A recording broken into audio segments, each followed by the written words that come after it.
Abra sua Bíblia comigo, para a gente começar a meditar sobre isso. Em Isaías, capítulo 9, nós vamos ler o verso 2, depois vamos pular para o verso 5 ao 7.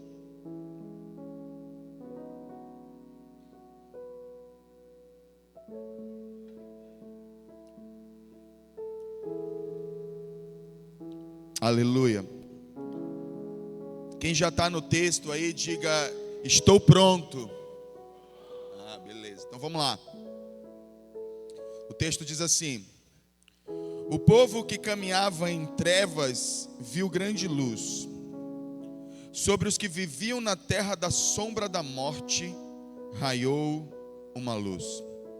Você pula lá para o versículo 5.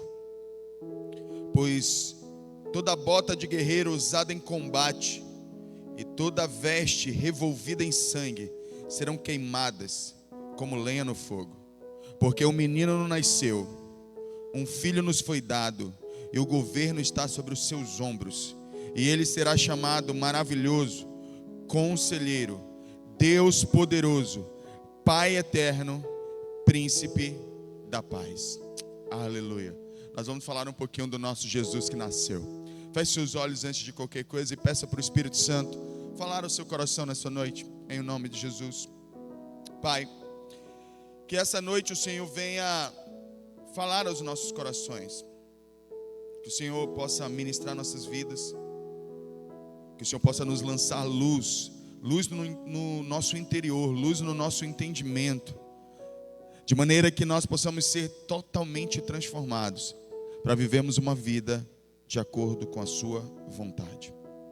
Eu lhe peço que nessa noite o Senhor derrame graça sobre nós mais uma vez, como o Senhor fez durante o louvor, que o Senhor faça durante a palavra e todos os dias da nossa vida, Senhor, enquanto vivermos nessa terra. O Senhor nos conduza, nos carregue e nos conceda da sua graça, nos fortalecendo para vencer o pecado, para vivermos para a tua glória, para manifestarmos esta glória em o nome de Jesus. Amém e amém. Dezembro é o mês do Natal. A palavra Natal fala de nascimento, significa nascer, nascimento. Quando chega no mês de dezembro, a gente já consegue perceber, por exemplo, que a cidade toda ela é iluminada. Então dezembro a gente pode dizer que é o mês das luzes, onde tudo fica iluminado. Então existe uma forte ligação, e isso não é sem propósito, embora o comércio, o mundo, o secularismo, ele tenha tentado desvirtuar. Na verdade, embora o Natal, na sua origem, ele não tenha começado como uma data verdadeiramente cristã, ela acabou se tornando um marco para nós cristãos, para nós lembrarmos e fazermos uso disso. E aqui fica nossa primeira reflexão. Como cristãos, a gente está fazendo jus àquilo que nós pregamos nas nossas celebrações, na nossa conduta, naquilo que fazemos. É muito comum nós vermos cristãos nos finais de ano, seja no Natal, seja no Ano Novo, infelizmente, ele abrindo concessões na sua conduta cristã e permitindo coisas que sabiamente, notoriamente não estão alinhadas com a vontade de Deus, mas nós assim decidimos fazer porque é Natal. Como se o Natal ele não remetesse a Cristo, mas a gente tem a sensação que o Natal ele foi reduzido a uma reunião de pessoas para celebrar, e às vezes celebrar a família, celebrar a paz, celebrar o amor, mas não celebrar Jesus. Então, com todas essas justificativas, nós nos reunimos e celebramos o Natal. E nesse tempo, nesse período do ano, uma das maneiras de nós expressarmos essa festa é através das luzes. As pessoas compram suas árvores, seus piscas-piscas e começam a enfeitar as suas casas. Todas essas luzes, elas podem ser, inclusive, simbolizadas pela verdadeira luz, que Isaías diz que surgiu, que um povo que caminhava em trevas, ele viu uma grande luz. E aí, a primeira coisa que a gente precisa meditar nessa noite, que eu quero trazer sobre reflexão, é sobre essas trevas em que o mundo se encontra. Porque, veja bem, o mundo está em trevas e nós como cristãos, nós precisamos ser luz do mundo, e nós, às vezes, estamos nos assemelhando em muito nas práticas seculares e mundanas. E nós precisamos, e aí a pergunta que fica, como eu falei, a gente precisa ver essa mensagem do ponto de vista de nós como luz, mas também sobre o quanto de trevas ainda há em nós, para que essa luz raie sobre nós. E por isso que o primeiro ponto é, o mundo está em trevas. E o que nós temos feito de maneira a fazer a luz de Cristo brilhar? O mundo, ele é um lugar escuro, ele é um lugar de pecado, onde a gente jamais vai encontrar o caminho que a gente precisa, onde a gente jamais vai enxergar a realidade da vida e do mundo espiritual, da eternidade. Por isso, nós precisamos de Jesus, para que Ele seja a nossa luz. Quando Mateus, coloca na tela, Mateus capítulo 4, no verso 16, ele citando Isaías, no texto que nós acabamos de ler, ele diz: o povo que vivia nas trevas viu uma grande luz, sobre os quais viviam na terra da sombra da morte, raiou uma luz. Mateus, ele está citando Isaías, descrevendo a condição em que as pessoas se encontravam quando Jesus nasceu, quando Jesus veio ao mundo, em trevas. Muitas vezes nós estamos exatamente na mesma condição, mas é importante que a gente pare e pense o que isso significa. O que significa estarmos em trevas? Bom, do ponto de vista bíblico, trevas pode significar duas coisas: a maldade e o quão oculto às vezes a gente pode manter essa maldade na nossa vida, mas também pode significar ignorância. E nós vamos ver a aplicação dessas duas verdades, dessas duas realidades bíblicas a respeito das trevas. A primeira delas é que é a maldade que habita em nós e que nós queremos manter muitas vezes de maneira oculta. E quando nós queremos acalentar ainda o pecado e queremos acalentar um estilo de vida que não se alinha mais com a vontade de Deus, quando isso acontece, querido, entenda, precisa raiar uma luz, precisa brilhar uma luz, e essa luz é Jesus, e ela precisa brilhar no seu coração. É tão interessante que as pessoas, elas estão vivendo na maldade, e como consequência disso elas têm vivido sofrimentos, têm escolhido seus próprios caminhos, e como resultado disso a gente vê essa é a geração, eu sempre digo isso, a geração mais livre, mais tecnológica, é a geração que mais sofre emocionalmente, é a geração mais depressiva, é a que mais pensa em suicídio, é a que mais vive em sofrimento emocional, em estado de dores. E nós precisamos perguntar, nós precisamos fazer essa pergunta: o quanto de trevas, quanto dessas trevas que estão no mundo estão nos encobrindo, estão vindo sobre nós, e o que nós estamos fazendo para que a luz de Deus venha e dissipe essas trevas da nossa vida? Nós precisamos fazer alguma coisa. Jesus veio em um tempo onde essas trevas elas reinavam, e Jesus vem como uma luz, como uma esperança para um povo que vivia na sombra da morte. Nós precisamos restaurar em nós. Quando a gente vai ver o segundo sentido de trevas, que é ignorância, isso significa para nós que nenhum de nós é capaz de perceber a saída para o nosso problema.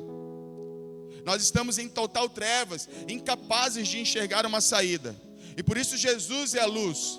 Porque entenda, querido, você não é capaz de enxergar a saída para o seu problema. Coloca Isaías capítulo 8, nós vamos a partir do verso 19. O que está acontecendo antes que Isaías anuncie para o povo que uma luz vai brilhar, que uma luz, que o Filho de Deus vai nascer? O que está acontecendo antes? Está acontecendo isso aqui, ó. Quando disseram a vocês, procurem um médium, ou alguém que consulte os espíritos e murmure encantamentos, pois todos recorrem a seus deuses e aos mortos em favor dos vivos. Versículo 20. Respondam à lei e aos mandamentos. Se eles não falarem conforme esta palavra, vocês jamais verão a luz. Versículo seguinte, ele diz, 21. Aflitos e famintos vaguearão pela terra quando estiverem famintos, ficarão irados e olhando para cima amaldiçoarão o seu rei e o seu Deus. Veja bem, qual é o quadro de Israel antes de Deus, por boca do profeta Isaías, dizer que uma luz brilharia sobre eles? É um quadro de pessoas que estão em trevas e ao estarem em trevas, eles são incapazes de enxergar uma saída para si mesmos. E eles fazem de tudo e vão buscar recursos. Volta o versículo anterior. Eles vão buscar em médios, em feitiçaria, em meios ocultos para tentar resolver os seus problemas. Nós não somos diferentes, a maioria de nós. Quando você tem um problema, você pode até entender que as coisas não vão bem para você, que as coisas não vão bem na sua família, no seu coração, você está escravo do pecado, vivendo numa situação deplorável espiritualmente, mas você não consegue enxergar uma saída para você. Entretanto, também você não dá ouvidos à mensagem que diz que existe uma esperança em Cristo para você. Você não se volta para a luz. A semelhança desse povo, alguém vai propor para você que você busque resolver os seus problemas à sua maneira. E sabe o que a gente consegue concluir? Que quanto mais você busca resolver os seus problemas à sua maneira, mais escravo, mais em trevas você se encontrará.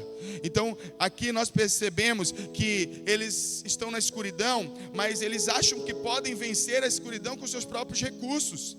Eles acham que podem vencer a escuridão com a sua própria força. E aí eu quero dizer para você, querido, que isso não é verdade. Jesus é a nossa luz, porque nós estamos cegos sem Ele. Você não consegue encontrar a solução para os seus problemas sem Cristo. Você não vai enxergar a saída. Você não vai enxergar a solução desse problema. Você não vai ter intelecto suficiente para encontrar a solução. Embora você ache que consiga, você vai chegar à conclusão que todos os seus esforços serão frustrados. Talvez, para falar a verdade, isso esteja acontecendo exatamente neste momento da sua vida. Você está cansado, frustrado, porque todos os esforços que você empregou para resolver os seus problemas fracassaram. Fracassaram violentamente. E você agora precisa se voltar para a luz. Um menino não nasceu, e nós vamos já falar disso. A gente tem uma esperança. Uma esperança nasce à medida que, no momento em que Cristo Jesus nasce. Um retorno para Deus e para a busca dele nesse tempo são necessários. Nós precisamos voltar o nosso coração e lembrar que nós, seres humanos, nós não somos Deus. E por não sermos Deus, nós não temos a solução dos nossos problemas. O que é um cristão? Senão aquele que veio para este lugar reconhecendo que precisa de um Salvador, reconhecendo que não é capaz de dar conta dos seus próprios problemas, de sua própria vida. Pelo contrário, nós como seres humanos, nós somos especialistas em destruir nossa própria vida, em fazer escolhas erradas e nos conduzir para um caminho de morte, embora o caminho nos pareça bom, como disse o sábio Salomão. Há caminhos que nos parecem direitos, mas ao final são caminho de morte. É um velho ditado que eu costumo dizer. Eu li uma frase em algum lugar que dizia de pessoas andando para o abismo, só que porque batia um vento agradável, eles iam morrendo felizes. Às vezes a gente está nessa condição, estamos em trevas, total trevas, em ignorância pura, escondendo a verdade a nosso respeito, mantendo tudo oculto no nosso coração, não abrindo nossos corações para que Jesus venha, trate sobre nós, verbalizando a nossa miséria e dizendo: eu preciso de ajuda, eu estou em um estado ruim. Nós precisamos disso. Coloca João capítulo 3, a partir do verso 28. Nós precisamos retornar para Deus e lembrar que Ele é a nossa solução. Vocês mesmos são os testemunhas que eu disse: eu não sou Cristo. Espera aí, deixa eu abrir na minha Bíblia, porque esse texto me veio à mente agora. Deixa eu só confirmar ele aqui na minha Bíblia.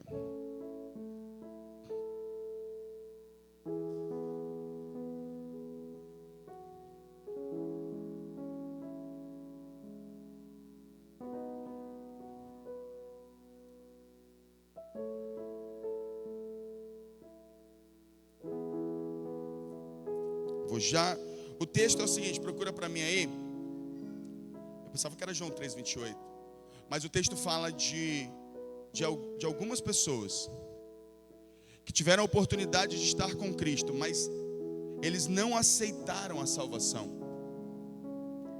E por conta disso, porque amaram mais o pecado do que a Deus. Nesse sentido, o que nós estamos dizendo é que existe uma saída. E nós muitas vezes estamos amando, a gente prefere 3:19, né? Era um pouquinho. Este é o julgamento. A luz veio ao mundo. Era esse o texto. Obrigado.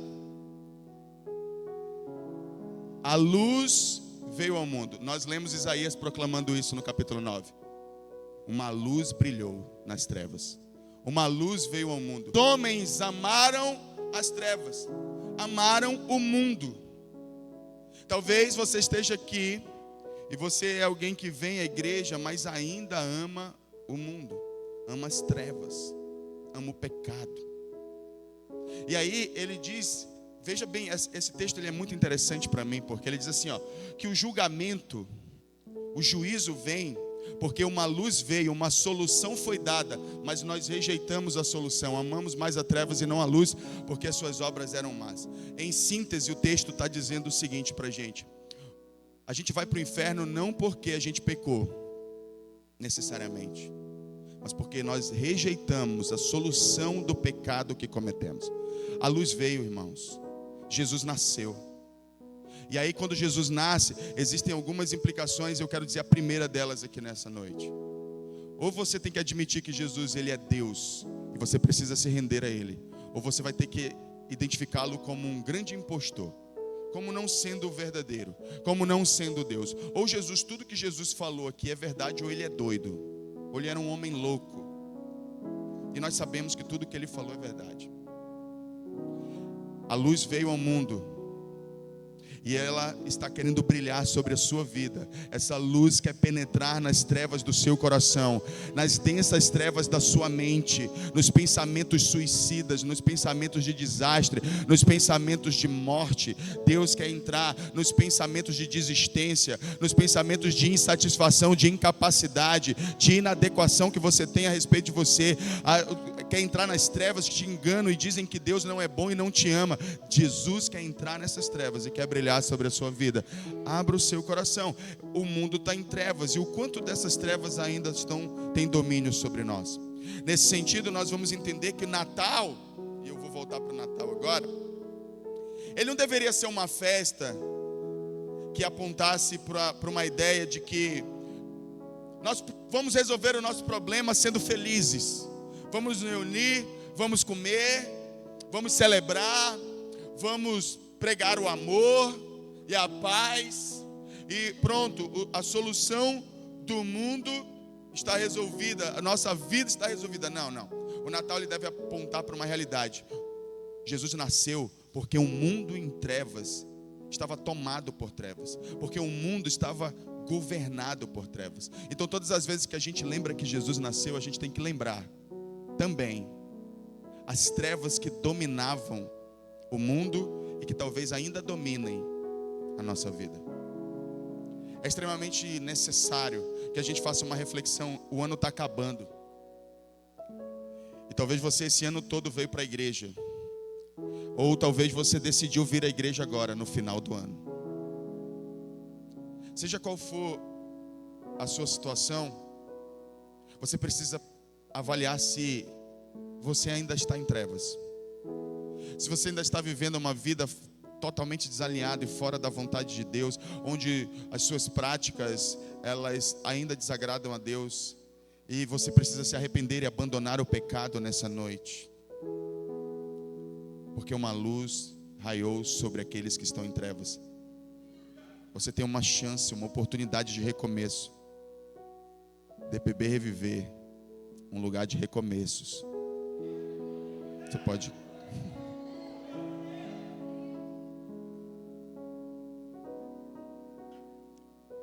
Isso é bom. Então o que nós estamos vendo em Isaías? O que nós vimos? Que o Natal, ele não é simplesmente uma festa sentimental, mas uma maneira realista de a gente ver a vida e lembrar que Jesus nasceu para um povo que estava em trevas, e que nós precisamos então nos render a esse Deus. Nós precisamos admitir e fazer uma avaliação do nosso coração e da nossa vida, do quanto ainda precisamos deixar Jesus brilhar em nós. E nós precisamos colocar a nossa vida aos cuidados do Senhor. o julgamento é que a luz veio e nós não deixamos ela nos iluminar. Agora, o que é a luz? O que significa luz? Quando Isaías está falando de luz, nós estamos falando de um conceito bíblico muito interessante. Vai falar de verdade, mas também vai falar de vida. Porque todas as vezes que a gente anda na luz, a gente está falando de andar em verdade e em vida. Jesus, inclusive, uma das analogias que Isaías tenta fazer é de Jesus com o sol. Ele é o sol da justiça. Uma das coisas que o sol faz é trazer vida e trazer a verdade das coisas à tona. Porque quando está muito densa as trevas, a luz ela consegue então trazer de fato, expor a realidade das coisas. Aqui é que nós temos um pequeno problema, é porque há muitos de nós, segundo o texto de João, nós não queremos a luz exatamente por esse motivo, porque nós não queremos expostas as nossas verdades, as nossas mais duras verdades. Mas deixa eu dizer uma coisa para você, querido irmão e querida irmã. Eu quero fazer duas reflexões aqui. Primeiro, para você, eu sempre digo isso, eu quero reforçar, até porque a gente está num momento que para mim é importante fazer isso, uma vez que a gente vai cada vez mais reforçar a nossa identidade como igreja. E a nossa identidade como igreja é curar as pessoas, não é julgar as pessoas, não é ferir as pessoas. E as pessoas, muitas vezes elas não estão vindo para a luz, porque um povo que diz estar na luz, esse povo ele é muito implacável. Nós precisamos criar um ambiente necessário para que as pessoas possam vir para a luz. As pessoas precisam encontrar um ambiente onde elas possam expor as suas mais densas trevas e elas não causarem em nós repulsa nem escândalo. Mas a nossa capacidade de abraçar e dizer tudo bem, eu entendo que você viveu isso, mas eu quero dizer que você tem a chance de recomeçar nesse lugar. Você tem a chance de viver uma nova vida em Cristo, porque o Senhor vai brilhar a luz dele sobre você. Nós temos que ter a maturidade de criar um ambiente que seja propício para que a luz brilhe. É nossa responsabilidade. A luz precisa brilhar através de nós agora. Muitas vezes nós somos extremamente críticos, extremamente julgadores, e nós não podemos ter esse comportamento. Nós precisamos abrir um comportamento. Eu não estou dizendo com isso que nós não vamos dizer que o errado é errado, e nem vamos inverter as coisas dizendo que o certo é errado e o errado é certo. Não estamos dizendo isso, estamos dizendo que vamos continuar dizendo aqui o pecado vai continuar sendo pecado e o que é santo vai continuar sendo santo. Porém, nós vamos ter a capacidade de trazer as pessoas para a luz e dizer: olha, esse pecado, embora denso como ele pode receber a luz de Deus, pode ser vermelho como escarlate, mas eles podem se tornar brancos como a luz. Um lugar onde a luz de Deus brilha é o lugar onde a verdade pode ser dita, a verdade a nosso respeito. E esse é um ponto de partida importante para nós. 1 João capítulo 1 versículo 5, coloca aí para a gente. Esta é a mensagem que dele ouvimos e transmitimos a vocês. Deus é luz, nele não há treva alguma. Essa é a primeira verdade. Isaías disse isso, Mateus reforçou na sua carta. João agora declara novamente que Deus é essa luz que brilha sobre as trevas e nele não há trevas. Versículo 6. Se afirmarmos que temos comunhão com Ele, mas andamos nas trevas, mentimos e não praticamos a verdade. Esse ponto aqui eu quero dizer para você que já é cristão há algum tempo. Você precisa vencer o orgulho e trazer para a luz a sua vida, aquilo que está em trevas. Quando eu digo trazer para a luz, estou dizendo que você precisa subir aqui no altar e pegar o microfone e dizer para todo mundo o que você está fazendo. Mas quero que você saiba que em algum momento, para as pessoas que Deus colocou sobre a sua vida, você vai ter que falar a verdade a seu respeito, sobre o que está acontecendo dentro de você, sobre as práticas que você mantém escondida em trevas, e que Jesus quer que você venha para a luz. Deixe Jesus lançar luz sobre as áreas da sua vida que ainda estão em trevas. Olha o que diz o versículo 7. Se porém andarmos na luz, como Ele está na luz, temos comunhão uns com os outros. Primeira coisa que acontece é essa capacidade de eu desenvolver comunhão com a pessoa e dizer: olha, deixa eu te falar aqui, do meu estado. Deixa eu confessar em que lugar eu me encontro. E aí você começa a dizer as verdades do seu interior. E o resultado disso é que o sangue de Jesus, seu Filho, nos purifica de todo o pecado. Se você não entenda, muitas pessoas elas nutrem alguma espécie de engano na sua mente, tipo, se Deus quiser fazer alguma coisa por mim, Ele vai fazer na condição que eu estou, sem que você faça nada. É bem verdade que Ele fez isso, e é bem verdade que Ele tem poder para fazer isso. Mas, por exemplo, quando você está ouvindo uma mensagem como essa, é Deus fazendo alguma coisa por você.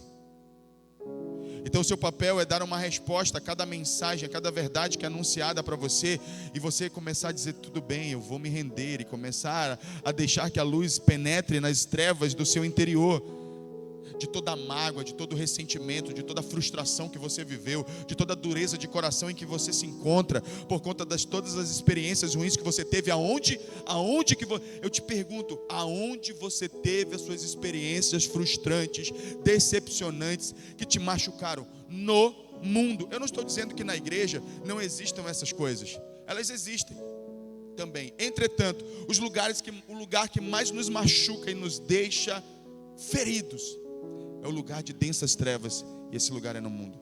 Porque mesmo que a convivência social ela traga alguns percalços que são naturais, nós como corpo de Cristo somos capazes de curar uns aos outros. Mas lá no mundo, ninguém se importa com você. Lá no mundo, você está tentando resolver seus problemas sozinho, está tentando sobreviver. Lá no mundo, você está tentando encontrar soluções, suas dores, suas frustrações. Mais essas pessoas elas se jogam em determinadas práticas. Mais elas fumam, mais elas bebem, mais elas se viciam em drogas, mais se viciam em jogo, mais se viciam numa série de coisas. Porque cada vez que você tenta resolver os seus problemas, mais você se afunda em trevas. E a luz veio ao mundo. Ele é a sua saída. Ele é a resposta que você está procurando. Ele é a luz no fim do túnel, literalmente. Talvez você esteja num túnel de densas trevas, e Ele é a luz que vai brilhar no fim desse túnel, querido. E você precisa entregar o seu coração. Ele é essa luz, ou seja, Ele é a verdade. E eu quero dizer uma coisa a respeito do Evangelho. Antes do Evangelho dizer para você que você é o Filho de Deus, que você é Filho de Deus amado, Ele vai dizer primeiro para você, a primeira coisa que Ele precisa dizer para você é que você é um pecador que está em densas trevas. E você precisa dizer, é verdade, eu preciso de ajuda. Porque antes do Evangelho te exaltar, ele vai machucar a tua carne e no teu ego. E vai dizer, ei, você é um perdido. Eu era um perdido. Todos nós que entregamos nossa vida para Jesus éramos perdidos. Ainda que tivéssemos a falsa sensação de que estávamos no controle da nossa vida, na verdade nós estávamos em densas trevas, perdidos, sem saber o que estávamos fazendo com a nossa vida. Só vivendo ela um dia de cada vez, esperando que alguma coisa aconteça. Eu quero dizer que a única coisa boa que vai acontecer, que vai sair desse lugar, é uma luz brilhar no fim do túnel para você, apontando a saída. Ela está brilhando hoje. Hoje. Essa luz está brilhando hoje, te apontando o caminho. Quantos estão entendendo? Diga amém. Nós precisamos então deixar que Jesus brilhe sobre nós. Nós precisamos deixar que Ele brilhe a verdade dEle, para que Ele nos mostre o caminho. Brilhar, ser a luz significa também aquele que nos aponta o caminho, que nos mostra a direção. E você precisa entender o seguinte, que se você não corrigir sua rota agora, você vai cada vez mais longe, e consequentemente o caminho de volta é igualmente longo. Quanto mais rápido você der um retorno na estrada que você pegou, mais rápido você se encontrará próximo da vontade de Deus. Eu vou dar essa analogia. Imagine que você decidiu ir. Eu gosto dessas analogias. A gente está indo para Presidente Figueiredo, BR-174. A gente passou lá na barreira, Santa Teovina, BR-174, você dobra à esquerda. Só que por algum engano, você jura que está indo para Presidente Figueiredo, você vai direto na M010 e vai bater em Tocatiago. Só que você só vai se dar conta disso lá no quilômetro 200. Meu Deus, era para Figueiredo. Agora você tem 200 quilômetros para voltar. Se você tivesse atento, tivesse percebido logo no início, você poderia ter feito um retorno inicial e já se encontrar na estrada que Deus planejou para você. Só que você continua trilhando o caminho errado, achando... Eu vou dizer uma coisa para você, pega isso no teu espírito, porque o Espírito Santo está falando com pessoas aqui. Se você está caminhando no pecado e você está achando que alguma coisa vai acontecer para te tirar desse lugar, você pode estar certo que isso pode acontecer. Jesus vai tirar, mas o retorno vai te custar alguma coisa. O retorno vai te custar algo. E é muitas vezes, porque por não querer fazer o caminho de volta, é que muita gente desiste de voltar para a luz. Ah, meu irmão, então volta agora, porque o caminho está mais curto. Se você voltar agora, hoje, volta para Jesus, entrega a tua vida para Ele. E eu estou falando, e não importa se você vem à igreja, irmão. Eu estou falando de coração, daquilo que está acontecendo no seu interior, das verdades de Deus que devem governar a tua vida em todas as áreas da tua vida. Quando estou entendendo o que eu estou dizendo, diga amém. Então, o que nós precisamos fazer? Então, Jesus é a luz que é essa verdade e Ele é a vida. É Jesus que nos dá vida. João 14,6. Coloca João 14,6 na tela aí, por favor.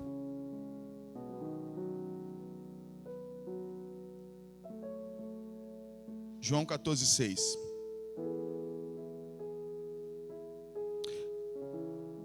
Respondeu Jesus: eu sou o caminho, a verdade e a vida. Ninguém vem ao Pai a não ser por mim. É interessante essa afirmativa de Jesus, porque assim, se nós pensarmos na analogia de que Jesus é o sol da justiça, aquele que lança luz sobre nós, essa verdade ela se harmoniza perfeitamente com essa analogia de Cristo. Como o sol da justiça, como aquele que é a luz. Porque como o sol, ele aponta o caminho. Como o sol, ele traz a verdade. Como o sol, ele gera a vida. E é isso que Cristo quer gerar em nós. Ele quer nos colocar no caminho. Ele quer nos fazer andar na verdade, para então gerar vida. Irmão, alguns aqui talvez estejam mortos, estão sobrevivendo. Não estão vivendo, estão sobrevivendo. Existe uma diferença entre viver e sobreviver. E você precisa da vida de Deus sobre você. Só Deus tem a vida, a verdade, o caminho, o que nos falta, e tudo que nos falta, e que nós não somos capazes de gerar. Entenda isso. Agora, como é que essa luz ela brilha em nós? Como é que ela... Qual é o caminho que foi aberto? Volta lá em Isaías capítulo 9, por gentileza, versículos 6 e 7, coloca lá. Porque um menino nos nasceu, um filho nos foi dado, e o governo está sobre os seus ombros. E ele será chamado Maravilhoso, Conselheiro, Deus Poderoso, Pai Eterno, Príncipe da Paz. Verso 7. Ele estenderá o seu domínio e haverá paz sem fim sobre o trono de Davi e sobre o seu reino estabelecido e mantido com justiça e retidão desde agora e para sempre. O zelo do Senhor dos Exércitos fará isso. A certeza de que nós temos uma luz que pode nos resolver a nossa vida e nos tirar das densas trevas é o fato de que Cristo nasceu. Ele nasceu. Tem um louvor do Rodolfo Abrantes que eu acho legal. Um menino nasceu, um filho se nos deu. Que eu acho até interessante a gente... O céu começa a se abrir. A glória de Deus está aberta sobre nós por meio de Cristo, desse menino que nasceu e que agora é o nosso Salvador e o nosso Redentor. E as implicações, existem várias implicações que talvez eu fale algumas outras nas próximas mensagens, mas eu quero falar de duas implicações aqui a respeito de Jesus. A primeira, volta no versículo 6. Quando Jesus nasce, é lhe dado o anúncio que Isaías dá a respeito de Jesus. Ele diz que esse menino, o governo está sobre os seus ombros. Ele será chamado Maravilhoso, Conselheiro, Deus Poderoso, Pai Eterno, Príncipe da Paz. Veja bem, quando Jesus é descrito, o nascimento dele é descrito e as qualidades que são descritas é de um Deus, porque de fato ele é, a gente tem que parar e pensar que tipo de relacionamento você quer ter com Deus. Você não pode simplesmente gostar de Jesus. E para mim esse é o grande problema dessa geração, é que muita gente gosta de Jesus. Presta atenção. Você não pode gostar de Jesus, irmão. Ou existem dois comportamentos na Bíblia das pessoas que se encontraram com Jesus. Ou elas odiavam Jesus, ou elas deixavam tudo por Jesus. Mas dificilmente você encontraria alguém que ficasse no meio do caminho e dissesse assim: Jesus é um cara legal, eu gosto dele, por isso eu vou à igreja. Ou você ama Jesus com tudo que você tem, porque ele é Deus, ou você vai odiá-lo. Então, julgando eu que você não pretende odiá-lo, você tem que servi-lo com tudo que você tem. A implicação de Jesus ter nascido é de que a gente tem que entregar o nosso tudo para ele. É de que a gente tem que viver uma vida que glorifique a ele em todas as áreas. E que ainda que nós estejamos em um processo de construção como filhos de Deus, como cristãos, a gente precisa ter a consciência de que nós estamos caminhando para a direção onde nós estamos entregando tudo. E minha pergunta para você agora é: quais as áreas da sua vida você ainda não entregou a Jesus? Você precisa entregá-las hoje. Eu quero convidar você a entregá-las hoje, a deixar que Jesus governe completamente sobre a sua vida. E um segundo aspecto, uma segunda implicação é que Jesus ele é descrito como conselheiro. E sabe o que é interessante? Jesus pode ser nosso conselheiro porque alguém pode questionar assim, por que a gente vive nesse mundo? Por que Deus teve que permitir que a gente vivesse tanta coisa ruim para Ele poder nos salvar? Beleza, mas por outro lado você tem que pensar o seguinte: Jesus, dentre todas as religiões do mundo, é o único Deus que se fez carne para viver tudo que a gente viveu. Ele foi traído, ele sabe o que é nascer, ele sabe o que é passar dificuldade financeira, ele sabe o que é sentir dor, ele sabe o que é ser magoado, ele sabe o que é ser entristecido. É alguém que se identifica conosco. O autor de Hebreus diz que ele é o sumo sacerdote perfeito porque ele é capaz de se identificar com as nossas dores, com a nossa realidade. Então nós temos em Jesus Cristo a pessoa perfeita com quem possamos nos identificar como Deus e irmos até Ele confiantes de que Ele entende o que a gente está passando, Ele entende sua dor, Ele entende as suas dificuldades, que Ele não está lá para emitir um juízo severo sobre você, porque você não é bom o suficiente. Não, pelo contrário, Ele está lá para olhar para você e dizer assim: eu sei o que é isso, por isso que eu posso resolver o teu problema, por isso que eu posso lançar luz sobre você, porque eu sei o que você está vivendo, porque Ele pisou nessa terra, Ele tocou nessa terra, Ele viveu as dores de um ser humano como eu e você, para que Ele pudesse se identificar conosco, que nós pudéssemos ir até Ele. Então se achegue confiantemente diante do trono de Deus e encontre a graça que você precisa, porque ela está disponível para você nessa noite, em nome de Jesus. Simplesmente entregue sua vida. Jesus, Ele faz isso. Ele pode nos inspirar. Ele faz com que, quando a gente para pensar sobre isso, Ele faz com que a gente deseje ter a vida que Ele tem para nós, uma vida melhor. Então, se aquele menino nasceu, e dia 25 agora no Natal, nós vamos celebrar esse Deus, você deve servi-lo por inteiro. Você deve se entregar a Ele, totalmente. Chega de ficar no mundo e na igreja. Se entrega para Ele. Chega de simplesmente ficar construindo altares tortos e sacrifícios coxos, que Deus não pediu para que você fizesse, porque Ele quer você, Ele quer você, Ele quer você por inteiro. Se entregue para Ele, entregue sua vida, se renda a Jesus. Ele nasceu, Ele é uma luz sobre... Para a gente resumir a nossa mensagem nessa noite, Jesus nasceu porque havia um mundo em trevas que precisava dEle. Ele vem, Ele é a nossa luz, Ele está disponível para nos tirar das trevas. Nós não temos condições de sair dessas trevas, só Ele pode nos tirar dessas trevas. Nós não temos a solução do nosso problema, nós precisamos dEle. A implicação da vida de Jesus é que, se Ele é esse Deus poderoso, nós não podemos mais simplesmente viver uma vida cocheando entre o mundo e o Senhor. Escolha Deus hoje. Se Ele também pôde vivenciar, experimentar as fraquezas de um ser humano por amor a nós, para que pudéssemos nos identificar com Ele como nosso sumo sacerdote, isso também implica que nós devemos nos entregar a Ele por inteiro. Então faça isso nessa noite. É que o objetivo dessa série é que, quando nós chegarmos no dia 24, que vai ser um domingo, nós nem teremos culto nesse dia, por sinal, você celebre o Natal de uma maneira diferente do que você vem celebrando todos os anos. Todos os anos é uma concessão para o pecado, é uma coisa que você não deveria fazer. Não, esse ano vai ser um ano de dedicação completa a Jesus. Ele nasceu, esse é um fato inconteste, é real. Ele nasceu, ele não só nasceu, ele nasceu, viveu a vida que era para nós vivermos, pagou o preço do pecado que nós cometemos. Ele morreu, ao terceiro dia ressuscitou, foi assunto aos céus, está sentado à destra de Deus e vai voltar para buscar a sua igreja. Então nós não podemos viver de uma maneira desregrada e não viver intensamente esse relacionamento. Chegou a hora de a gente viver o Natal de verdade. E o Natal de verdade é Cristo. O verdadeiro Natal é uma vida entregue àquele que nasceu, viveu, morreu por nós, ressuscitou por nós, subiu aos céus por nós, voltará por nós.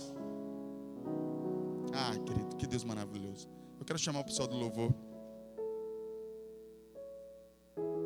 para subir.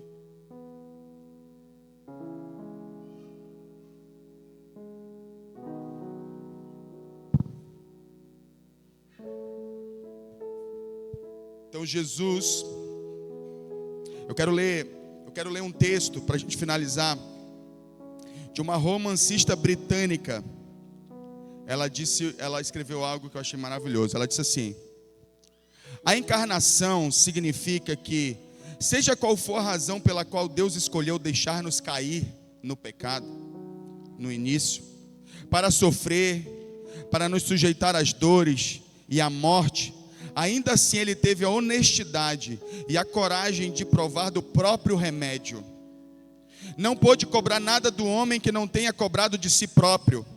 Passou por toda a experiência humana, das irritações triviais da vida familiar, das restrições limitadoras do trabalho duro e da falta de dinheiro, aos piores horrores da dor e da humilhação, da derrota, do desprezo e da morte. Nasceu em pobreza, sofreu dor infinita, tudo por nós, e achou que tudo isso valia muito a pena, por amor. É o Deus que servimos. Por isso, não tem como a gente simplesmente celebrar Natal com uma consciência menor do que a ideia de que o Deus que nasceu, viveu e morreu por nós merece o nosso coração por inteiro. Fique de pé nessa noite em nome de Jesus.